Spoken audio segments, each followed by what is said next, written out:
Hey everybody, welcome to another episode of Lay on Advice. I'm your host, Sean Merritt, and today we're going to be talking about singing, dancing, and playing, and how they can improve your overall life. In last week's video, we talked a little bit about shame and how we can overcome our shame by being more authentic, and how singing, dancing, playing can actually help us to be more authentic. While doing the research for this video, I found two overlapping themes that all of these activities have in common. They all reduce stress, and they all release a significant amount of endorphins.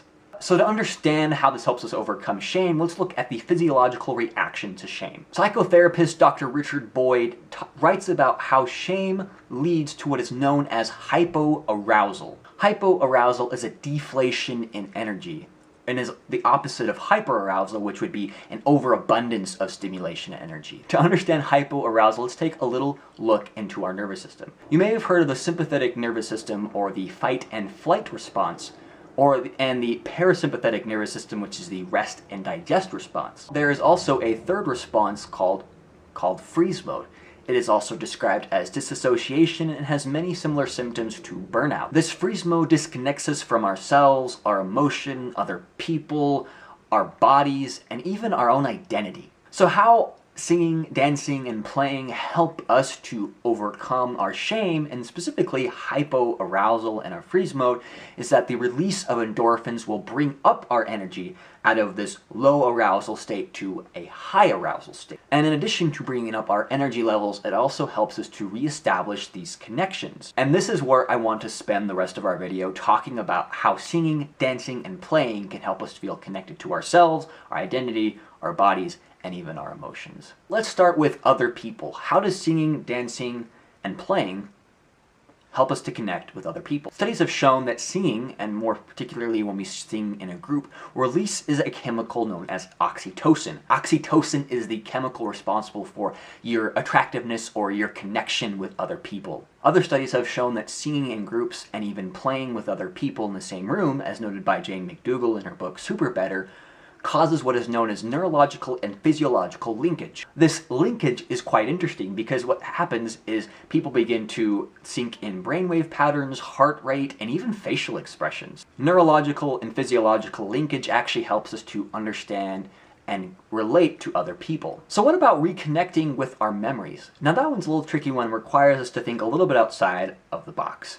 It actually was found that a group of Alzheimer's patients who regularly participated in a singing group were able to increase their memory and therefore improve their symptoms. To understand maybe perhaps why play and dancing can help improve our memory, we have to look at something else that is very similar: exercise. In Dr. Rady's book, Spark, the Revolutionary New Science of Exercise in the Brain, Dr. Rady points out that exercise has been able to increase a neurotransmitter in the brain known as brain-derived neurotrophic factor, also known as BDNF. Now, considering that both unstructured play and dancing can be considered a form of exercise, it wouldn't be too hard to stretch that dancing in of itself improves exercise. It should be interesting to note that dancing releases the most endorphins out of any other form of exercise. So if you're looking for a new exercise regimen, you might want to pick up either a Zumba class or ballet or some other form of dancing. To sum up the last few points here, let me read a quote from dance psychologist Dr. Peter Levat. He says,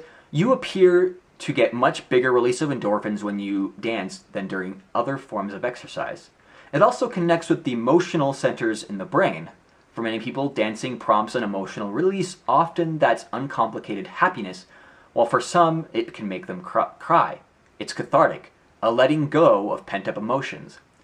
Modern living often leaves us feeling disconnected from our bodies because we spend so much time sitting and hooked up to to technology. Dancing makes you feel good because it makes you feel so alive." There you have it. Dancing can help us with our emotions because when everything's pent up, we don't have the ability to process what we are feeling. Dancing, just like singing and playing, helps us reconnect with our bodies because we're actually engaging with the one thing that makes us human: our bodies. And dancing helps us to reconnect with ourselves because it helps us to feel alive. There's so much to learn and so much to talk about in these topics that I hope to be able to post another video to go more in depth about each of these topics, so please stay tuned for those. But for now, let's just talk about how we can implement these on a day-to-day basis. Dancing is pretty easy. You already take time to listen to music, so just don't be afraid to dance, whether that's in your car or at home. And also might be a good idea to sign up for a dance class, but also feel free just to put dance into your workout routine. There was a couple months where I was putting a playlist on Spotify and then just dancing it out for 30 minutes or so. Singing, this is probably the easiest one to implement because I also found the similar effects when you hummed or whistled a tune. So really just going about your day feeling free to just kind of, when a song gets stuck in your head, hum it, hum along or whistle it or sing it out loud. And we've talked about how showers are a sacred place. Use that as a place to rock out and be your own pop star or rock star or country star or whatever kind of music that you like to sing or listen to. Now playing, that one is a little bit more difficult because we actually need to schedule time to go do it. And oftentimes our lives can be so structured and so around work and other things that it's hard to put it in there. But really play can kind of go along with just almost anything that we do. And importantly, I think we just need to take the time to do it.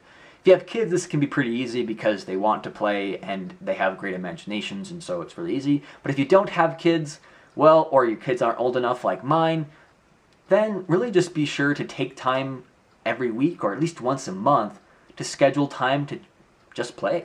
So with that in mind, which one are you guys going to try, and how do you plan on implementing it this next week?